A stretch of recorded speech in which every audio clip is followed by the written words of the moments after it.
fuit du théâtre parce qu'on a l'impression de n'avoir jamais été soi-même.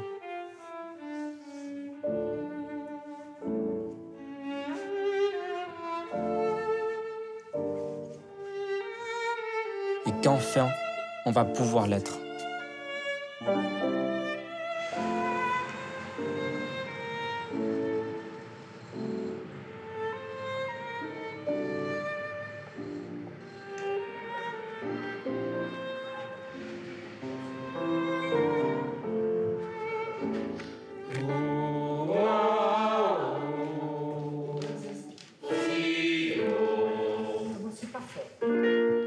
Je viens du sud-ouest de la France, des Landes, d'un petit village, un gros village même. Hein.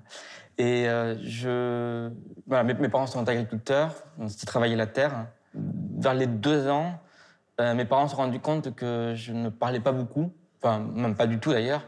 Je suis allé voir des spécialistes et je suis malentendant. Pas tout, mais malentendant. Lorsque j'enlève mes appareils, j'entends entre 20 et 30%. Je lis sur les lèvres. Juste les appareils apportent un soutien dans la compréhension de ce que l'on dit.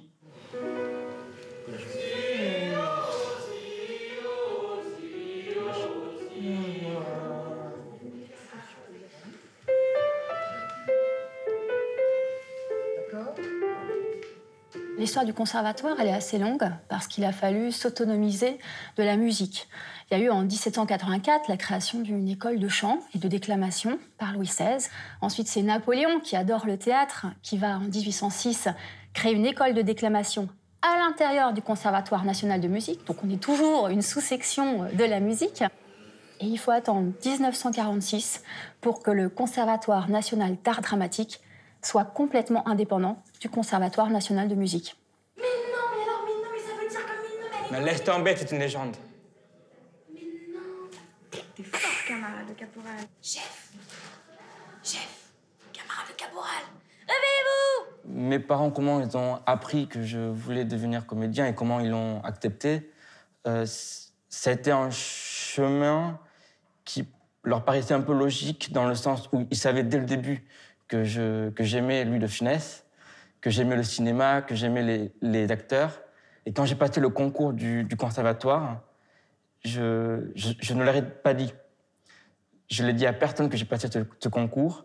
Et lorsque j'ai appris que j'ai été pris, je leur ai dit, voilà, c'est ma vocation. Enfin, c'est pas une vocation, on va dire, par la passion, mais une vocation parce que j'ai vraiment envie de faire ça toute ma vie. J'ai envie d'en vivre.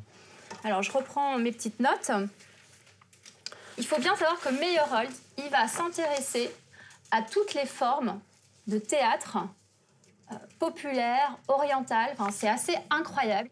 Et en fait, il imagine un acteur qui doit être un acrobate, un musicien, un chanteur, un danseur. C'est-à-dire un acteur vraiment qui sache tout faire. C'est ce qu'on nous apprend ici aussi. Hein. Parce que aussi on voit, nous dans tout l'apprentissage qu'on fait, même du jeu d'acteur, et généralement les acteurs, quand tu vois leur progression dans leur carrière, comme je sais pas, Jim Carrey et tout, ils partent sur quelque chose qui est extrêmement extérieur, dans les grimaces, etc. Ouais. Et maintenant Jim Carrey, tu le vois, il bouge plus un pet de son visage, il est devenu ça, Jim Carrey, quoi. Et je pense que en fait dans l'art, quand on fait de l'art, effectivement, à force d'en faire, eh ben, on se centre, on essaie d'aller toujours vers une idée d'absolu et de pureté, en fait, de pureté. Surtout la pureté, en fait. Tout à fait. C'est la démarche qui compte. Vous vous rendez pas compte à quel point on est l'héritier de toutes ces révolutions. De même que ça vous paraît normal dans le jeu de l'acteur de travailler sur le corps et pas que sur l'intériorité. Mais ça a été un long travail, c'était pas évident au début. C'est ça que j'essaie de vous faire sentir, c'est qu'il y a des étapes dans l'histoire des formes esthétiques, que ce soit dans la littérature, dans la peinture, dans la musique, dans le théâtre, et qu'à un moment, tu as des avant-gardes qui nourrissent d'autres avant-gardes.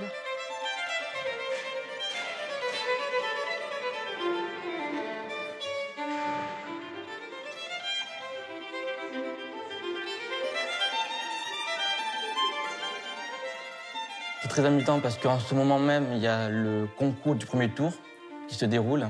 C'est un concours qui se déroule sur 3 mois. Donc l'année où je l'ai passé, on était 1300. Et cette année, ils sont 1600 élèves, 1600 personnes à se présenter à ce concours pour 30 places.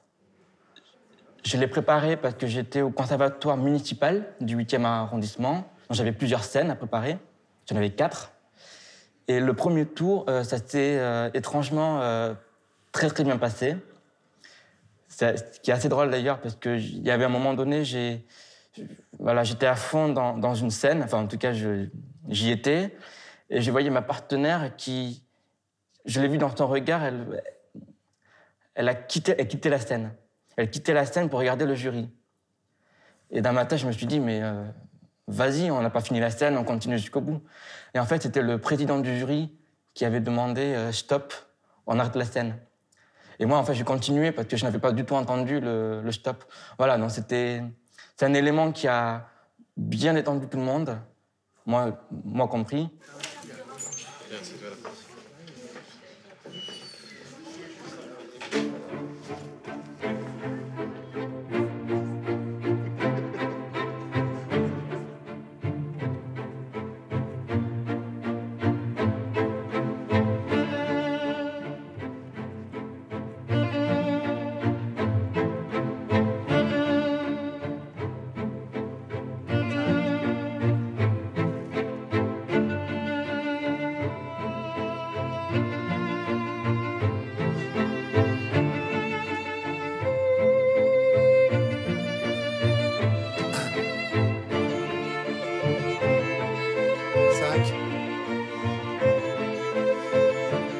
Voilà, ceux qui doivent se déplacer pour se mettre face au centre et le voir le font. Sinon, vous fermez les yeux, vous enlevez les masques.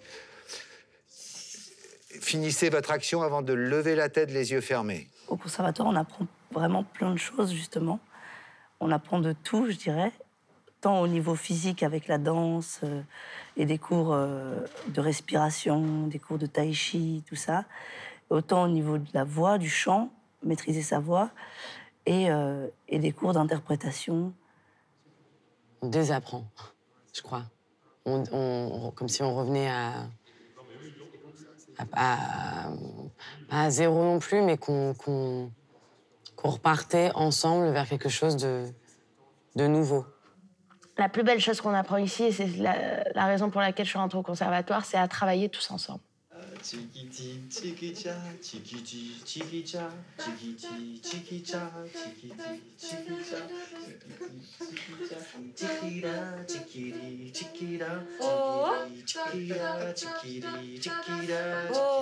Pam, pam. Pam, pam. Marine. Pam, pam. Pam, pam. Pam, pam. Pam, pam. Pam, pam. Pam, pam. Pam, pam. Il y a le monde des entendants et le monde des sourds. Et moi, je suis au milieu. C'est-à-dire que je ne suis pas complètement entendant, je ne suis pas complètement sourd. Donc c'est parfois délicat de se dire ben, je suis sourd ou je suis entendant. Non, je suis malentendant et voilà, je suis au milieu, donc j'essaye de m'adapter à ces deux mondes-là. C'est aussi une chance de pouvoir être au milieu de ces deux mondes-là. Et Alexandre apporte un décalage qui tout de suite, dès qu'il se place, dès qu'il prend la parole, est souvent drôle et très juste à la fois, parce que c'est lui. Et donc, ouais, il apporte ce petit truc qui fait que ça respire dans une pièce. Ouais. En tout cas, j'ai envie d'utiliser cette différence-là comme une chance, comme une beauté, comme une joie. Pam, pam. Pam, pam. Pam, pam. Pam, pam. Pam, pam. Pam, pam. Pam, pam. Je l'ai su, pas de suite après, mais je l'ai su 2-3 mois après la rentrée de ma première année, que j'ai été donc le premier sourd à rentrer au conservatoire. Ben, je ne sais pas si je m'en réjouis. Oui, je suis quand même fier, mais j'espère qu'il y en aura d'autres. Je pense qu'il est en train d'ouvrir des portes. Je pense qu'il va donner envie à des gens d'oser. C'est ça qui est important.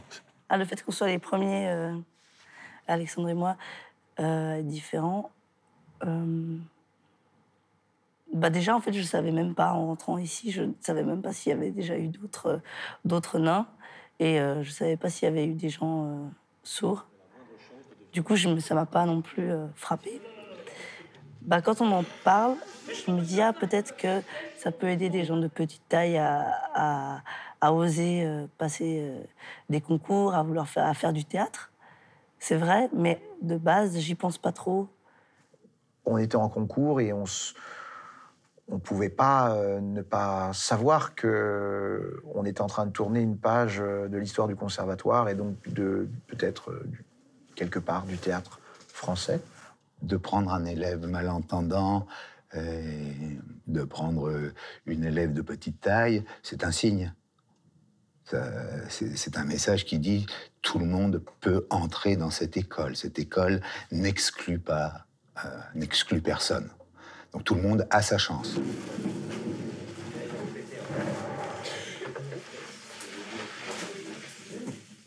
Tiens.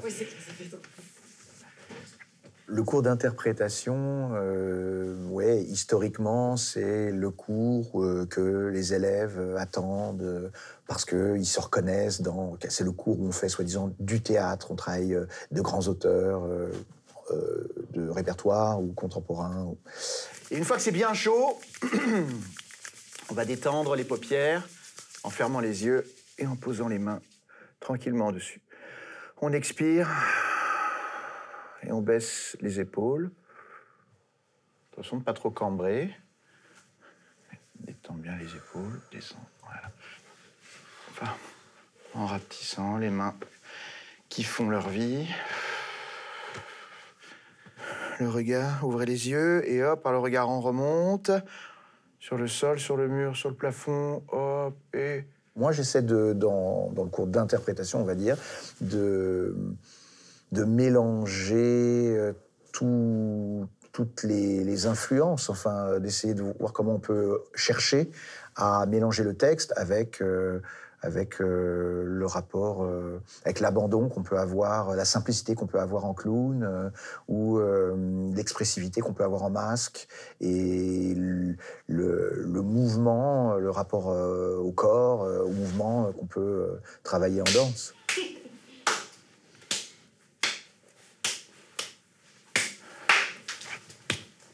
Ne vous empêchez pas d'avoir des émotions, ne bloquez pas les émotions, mais pas de commentaires, ça passe pas par les mots. Et on commence à déplacer l'autre. Ce matin, on a travaillé, après avoir travaillé pendant plusieurs semaines sur la dramaturgie, sur les mouvements de pensée de quelques scènes de Claudel, du Soulier de satin. On est revenu au corps, comment on se reconnecte au groupe, au corps des autres, au rythme des autres. Comment ensuite, en profondeur, on se connecte au corps et à la respiration d'un partenaire, d'une partenaire.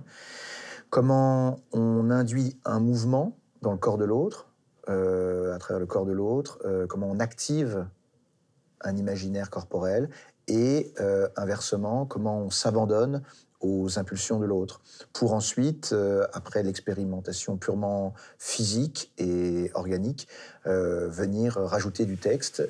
Si tu accompagnes ce mouvement, voilà, tu vas finir par toucher l'autre à un endroit précis et lui donner une indication. Paf, voilà. Laisse-toi, abandonne-toi là-bas. Et hop là, et tu pars. Et tu pars, et t'accompagnes le mouvement. Voilà. Et hop. Attention à vous.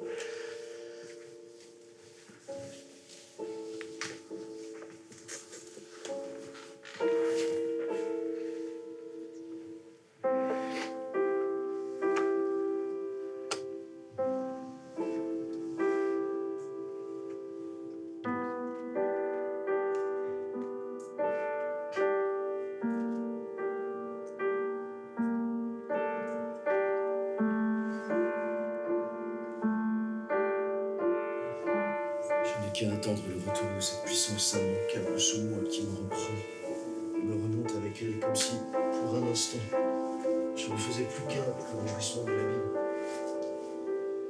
Et puis sans être trop compliqué. En prenant soin de l'autre. Ne lui brise pas le dos. C'est ça. Voilà, tout va bien.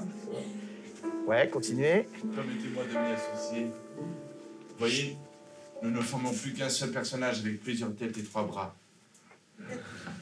Or, de vous le remettre en main propre. J'en retard. Attention de bien articuler. Elle-même à moi-même pour vous-même. Son Excellence était à sa table de toilette. Vous savez qu'une haute fonction auprès de son Excellence me permet d'avoir accès à chez son Excellence à tout moment. Alors, ce que je retiens, c'est l'abandon. Comment, dans l'abandon, on se laisse porter par la proposition de l'autre. Et comment faire vivre cet abandon, l'accepter complètement, déjà l'accepter, qui est déjà une mission, voilà. Et comment, voilà, vivre cet abandon plus longtemps qu'on a envie, plus longtemps qu'on le pense.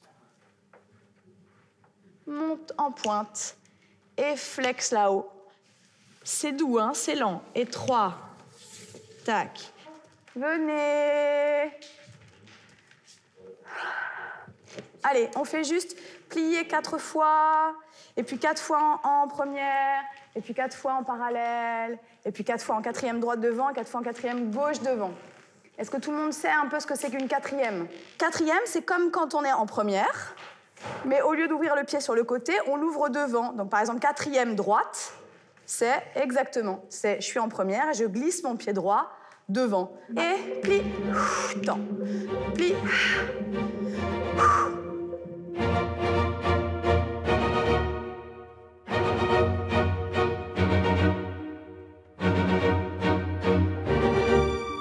Messieurs, dames, j'aimerais voir 2 choses. D'abord, j'aimerais voir des vrais groupes de 4 et que vous vous déplaciez en groupe de 4. Parce que là, je vois une petite meute. Voilà. Deuxième chose, attention, j'ai vu ça sur Antoine et sur Eric, parce que vous étiez à côté de moi. Il y a un peu... ouais, ça groove. Ouais, ça groove. Non. D'accord? Cette jambe-là, elle reste tendue. C'est vraiment celle-là qui sort. 6 et 7 et 8 et à gauche, 6. Il y a pas mal de choses dans le travail de danse contemporaine qui peuvent être utiles à l'acteur. Il y a effectivement cette compréhension et préhension de l'espace. Comment j'entre sur un plateau, comment j'utilise le rapport de mon corps avec le corps des autres. Il y a déjà cette chose-là. Et puis, il y a aussi cette chose dont on parle peu et qui est pour moi centrale chez l'acteur, qui est l'instinct. La danse, comme on la pratique au conservatoire, c'est vraiment d'essayer de faire le lien entre la technique et l'instinct. C'est-à-dire comment je développe mon instinct. C'est vraiment une problématique d'acteur. J'ai un instinct extraordinaire, je monte sur un plateau et il se passe quelque chose. Mais si je ne travaille pas cet instinct, je vais un peu tourner en rond au bout d'un moment. Il est essentiel, évidemment, que l'acteur puisse s'exprimer avec le corps. Il n'y a pas que le texte. Bon, certes, le texte importe, mais je pense que la danse peut nous amener à la connaissance de notre corps. Voilà, quand j'arrive au conservatoire, j'ai dansé comme une choucroute, si l'on peut dire. Et plus les années passaient, plus je me dis que la choucroute, elle est plutôt bien faite, elle est bien garnie.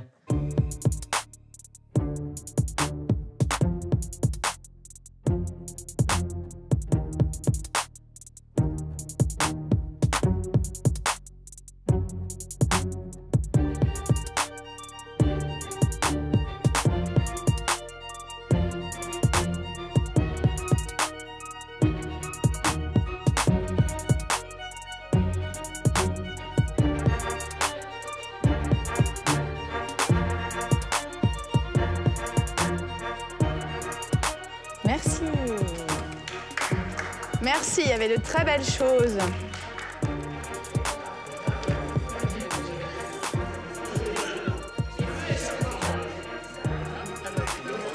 Bonjour à tout le monde, bonjour à tout le monde.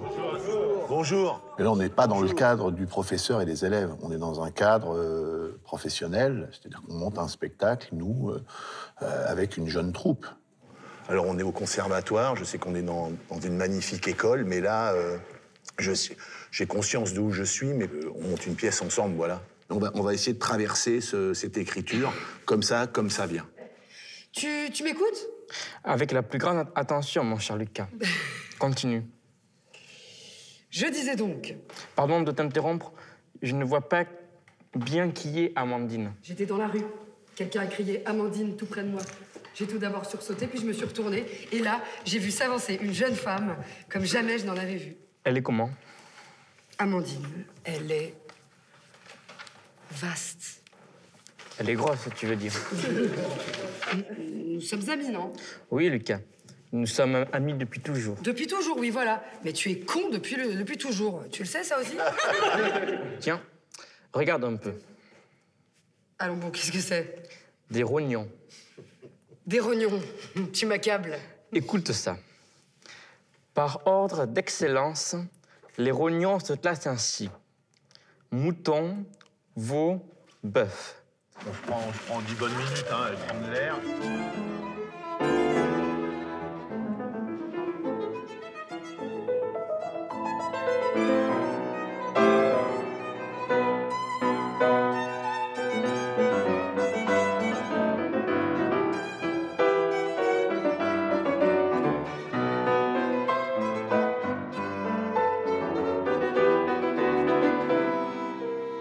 À l'inverse de beaucoup d'hommes, je suis loin d'imaginer que la vie commune... J'ai perdu tout mon texte. Tranquille, ouais. On est là pour ça. Allez, on recommence, pareil, c'était très bien. Tu m'écoutes? Bien sûr. Je me suis dit que si de son côté, elle n'y voyait pas d'inconvénient, je me verrais bien envisager une sorte de relation dans la durée, tu vois? Pardon de t'interrompre. Oui. Allons bon, qu'est-ce que c'est? Des rognons. Ouais. Des rognons? Tu m'accables. Écoute ça. Par ordre d'excellence, les rognons se classent ainsi. Mouton, veau, bœuf.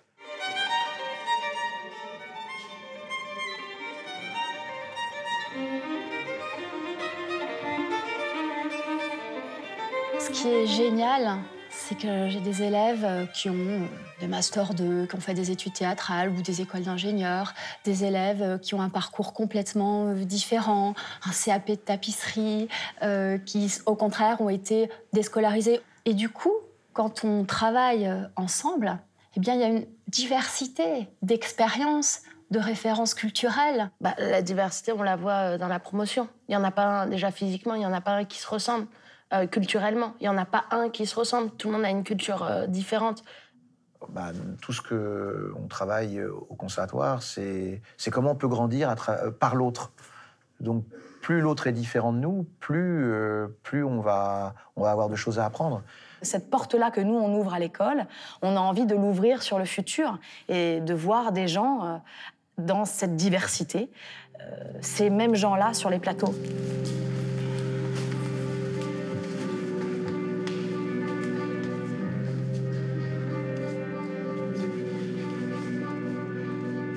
Est-ce qu'on peut rêver d'avoir un sourcillion au conservatoire? Oh, je vous dis oui.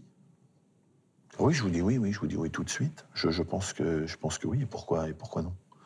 Qu'est-ce que ça changerait? Ça serait juste un acteur incroyable, parce qu'on peut faire, c'est ce qu'on apprend ici au conservatoire, c'est passer des émotions, pas forcément avec la voix, avec le texte.